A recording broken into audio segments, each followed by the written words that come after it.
magandang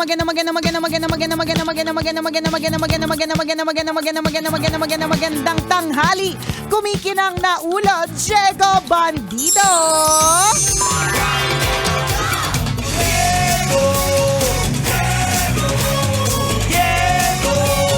Go, Diego, go!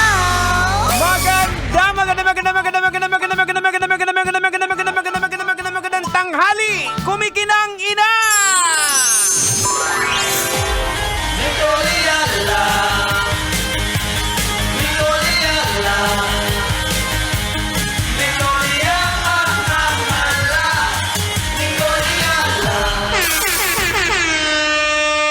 Hala, kapag yung kumpanya niya na yung nagtitipid, kabahan ka na.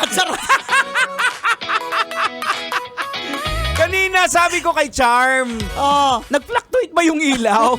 Hindi po, pinapatay ko po kasi dapat patayin na. Hoy! Ano na? Ano na po? Ay, naku. Mga leaders! Kaya naman po! Ano na po? Grabe na! Nakikiusap na po. Alam mo, sa totoo lang, di ba yung nag-trending na balita recently na yung driver na naubusan siya ng krudo tas kinailangan niyang pumunta pa sa gasoline station, makakuha lang ng worth 400 pesos para lang malagyan. Yung mga in-interview na driver na umiiyak na. Correct. Tsaka yung mga yung mga tsuper na uubusin na lang nila yung laman ng kanilang tangke kasi wala na silang pampakarga. Kasi wala nga sila talaga pang kapital eh. Wala kasi talaga. Yun yung na-observe ko talaga kanina na anong nakaraan na nag-travel ako na kung ano lang yung maiipon nila na yung binabayad ng pasahero. Yun lang din ang papagas nila. Papagas nila. So kung walang sumakay, umikot siya na maikot, maubos yung gas, wala na. O yun na nga.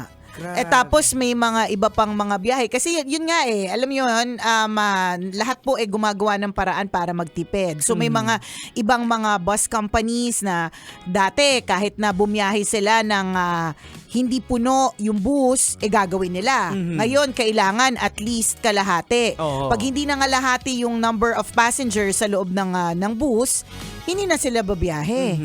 Paano kung nandun ka, naghihintay ka, hoping, di ba? May appointment ka, may interview.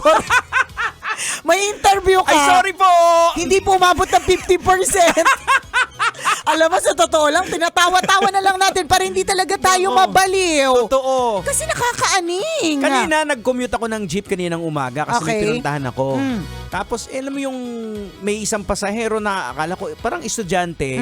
Tapos sabi niya, sukli po, sabi ng driver. Sabi niya, okay na po kuya. Ramdam mo yung sa boses ng driver, ay salamat po. Na hindi na niya kinuha yung sukli. Diba? Sana kung meron tayong konting extra. Correct. Diba?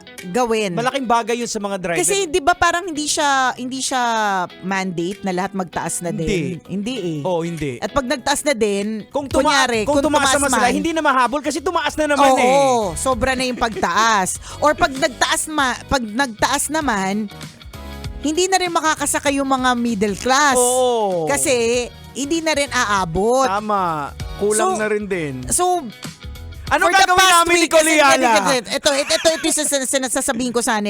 Nung past week, sinasabi ko na mas matindi pa rin ang COVID. Binabawi ko na po. Erase! Nakakaloka. Alam mo, promise, tinatawa-tawa ko na lang talaga. Pag halimbawa, usap-usap din kami dito, sabi nung isang kasamahan natin, sabi niya, paano na po, nag-full tank ako kanina, 9K na ang full tank. Sabi ko, hindi ko yan may experience kasi kami, konting pitik lang na nabawasan. Pupunta na ako ng gas station kasi baka mamaya, bukas makalawa, tumaas na naman.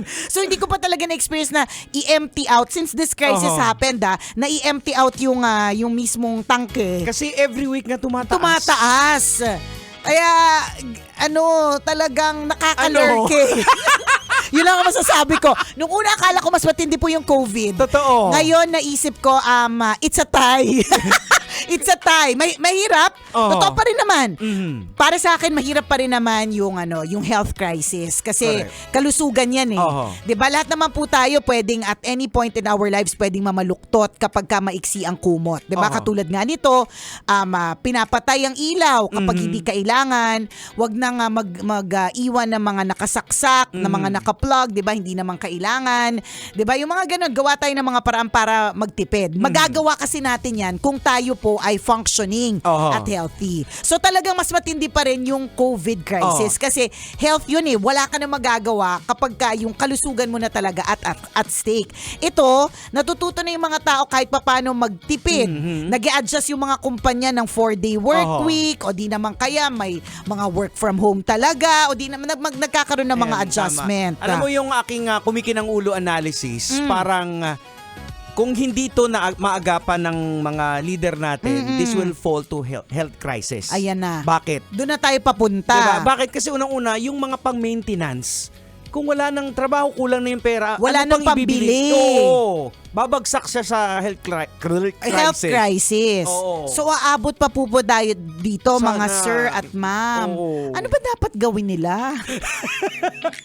Baka katulad natin hindi din natin alam. So hindi din nila alam. Charot. May mga Hindi ko alam. may mga nagmumungkahi na Oo. pwede bang adjust mo na yung VAT, pero Oo. nag-aalangan din sila kasi may mga maapektuhan din. But ano, in some I other think way, may maapektuhan din meron talaga. talaga at meron eh. So check and balance. Alin po yung choose the lesser evil. Oo. Hindi ako ekonomista, so hindi ako para magbigay ng ng tama at yung sound advice. Hindi talaga ako ekonomista. Ako po ay nung una tagalustay sa ekonomiya. Ngayon, wala na pong panglustay sa ekonomiya. Oo. Ganyan. So I'm not an economist. Hindi rin ako political strategist.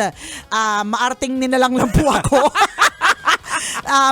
So hindi ako makapagbigay. Basta ang alam ko, malaki ang may ambag ng mga nasa taas Yes, para oo. sa atin dito. Parang ito na talaga yung this is your time to shine. Parang Oo. nasabi na natin to a few weeks ago na this is your time to shine. Na kapag ganito na may matindi issues to the maximum levelations na crisis, 'di ba? How do you address it? 'Di ba? So, may mga trade-off talaga na gagawin. Meron. Halimbawa, yung mga politiko, wag muna kayo kumuha ng mga sweldo nyo. Pwede din. Hindi, nasa sa inyo naman po yan. kalahati lang ng sweldo nyo muna ikubrahin nyo. Oo. Bigay O kayo, nyo wag kayong bigay nyo subsidy sa gas. Hindi, wag kayong kumubra. Ayun. Sweldo lang. Oh. Yes, Nicole, paki-explain. Wala, I have no explanation. It's a statement with a period. Tapos yung Lumalabas na naman yung Nicole Yala na Gabriela. dyan na. tapos ano yan, may tuldok yon, Jegs. Tapos, sinusian ko na, tinapon ko na yung susi sa dagat. Tinapon ko na sa Artemis 2, yung nasa moon. Diba? Yung Alam mo susi, ayaw nang buksan. Yung Na-imagine ko statement na yan, yung- tapos na. Na-imagine ko yung Nicole Yala sa loob ng utak mo na biglang humawak ng placard. Wait, ako muna. Teka lang, ang gusto ko talagang sabihin, huwag kang kumubra. Sweldo lang muna. Ay, nako, nakakalurke. Alam mo, isa din sa mga nakita ko na pinost ni Sir Art Samaniego, yung nag-ano sa atin. Sa From Manila Bulletin. Oo, na sabi niya, dapat kinakailangan may gawin. Kasi kung ang iniisip mo yung long term, paano kung wala ng market na aayusin mo? Ayan. Kung patay na. Kaya ang biro ko nga dun yung sinasabi na na parang kapag hindi tinanggal yung ganitong Oo, may long-term Oo, consequence. ano yung long-term consequence, Oo. ganyan. Paano kung patay na pula? Kaya nga, Ano pang sabi long-term ko ang nga, sasabihin natin? aanin mo ang damo kung wala ng damo. Aanin mo, 'di ba? Totoo. Aanin mo yung mga ganyan. Ito yung mga sinasabi natin na hindi, well anyways, ayoko na lang magsalita bilang hindi nga ako economist, hindi ako political Nakikita ko talaga strategist. tumatayo yung Nicole Yala na may placard sa utak mo. Nagkaano lang siya, nag-step back because she loves her life now. She has a husband and 2 kids to take care of. May istasyon na pangangalagaan, ganyan. Kaya step back lang tayo muna. Kaya Ganon. hindi po kami pwede sa sa AM. DCRH Wag kasi nyo hindi talaga. delikado po yung buhay ng Correct. pamilya namin. We love our family. Sabihin nyo na pong kasi mababash ka din dyan hindi nagsasabi ng opinion. Oh. Sayang yung platform ng tambalan. Correct. Hindi nagsasabi ng opinion. Edi ikaw dito. Tapos ikaw yung mabarel. Oh, di ba? May mga bagay-bagay po lumalabas sa bibig namin na hindi namin gusto minsan. Totoo, na tinatry lang po namin bawiin. 'Di ba? Pero alam mo, with ang main thought lang din naman talaga natin, Jegs, now is that ilabas din natin yung Filipino humor talaga at this point. Naalala ko yung isang video na napanood ko, babae, parang sabi niya, before my interview sa Germany. So nasa sasakyan siya, masaya siya, pakanta-kanta siya. Tapos after that, yung next clip is me after my interview in Germany. Tapos talagang buhos yung luha niya. Kasi daw sa Germany, ang mga tao hindi nagsusugarcoat.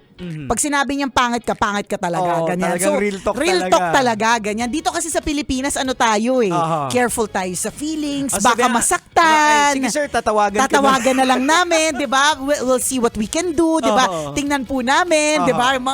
Mga ganun wala ka namang narinig sa Pilipinas in our, ewan ko sa pag-a-apply natin sa pagkakaalam ko, wala ka namang narinig na HR na nagsabi o kung sino man na nagsabing, alam mo, wali kasi yung skills mo.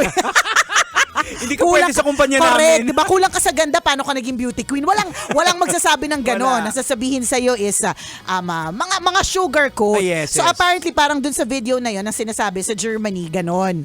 Na hindi na siya sugar coat. Rekta na. Kung anong gusto ko sabihin sa'yo, sasabihin ko sa'yo. Tapos what struck me was yung mga comments ng mga Pilipino. Nakalagay doon, ate naman, malamang lumaki ka sa Pilipinas kasi adult na to . So, napagdaanan mo lahat ng mga iba't ibang klase ng krisis na meron tayo. 'Di ba? So, stand up! 'Di ba? Stand up tayo at ipakita ang galing ng Pilipino kasi kaya natin 'yan. 'Di ba? Tapos yung iba doon, ate naman. Alam mo naman ng Filipino humor. Palabisin natin sa mga ganitong sitwasyon, 'di ba? Ako yun na lang yung nakikita ko tawa-tawanan na lang kasi kung hindi talaga mababaliw talaga, promise. Ay, naku mga kabisyo, kasama mo pa rin. Tuloy ang buhay ang Love Radio. Ako po si Diego Bandido. At ako po si Nicole Liala. Kailangan pa bang i-memorize yan? Basic! That portion.